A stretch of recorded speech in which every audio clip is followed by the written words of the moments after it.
Hey everybody, welcome back to the POVC channel, and today we are doing a review on, or well, unboxing the the phone holder. It's a phone holder tripod, so just for to see what it's like. So here's the front part of the tripod for holding the phone. Here's the tripod itself, this lovely red colour, and so it was a neat. I think I only got for like €3 on Temu, so Temu is very good. You can see the red grips are very soft here, they're very nice. And that's where you screw on the top of that other part for the phone, to hold the phone. So the tripod stands out in each way, so it has balance, and then it can hold the phone there. Yeah, so I'm just going to try put this on here now as well. Screw this on for it to hold the phone.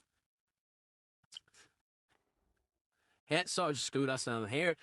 And oh, I'm struggling here. I'm cheering it. That fall there. But yeah, no, I'll try put it on here again here. So twist it right, pull it on. And yeah, it's a pretty nice looking product. It's very good for foot. So cheap like. But there it is. That's it. That's what the tripod phone holder looks like.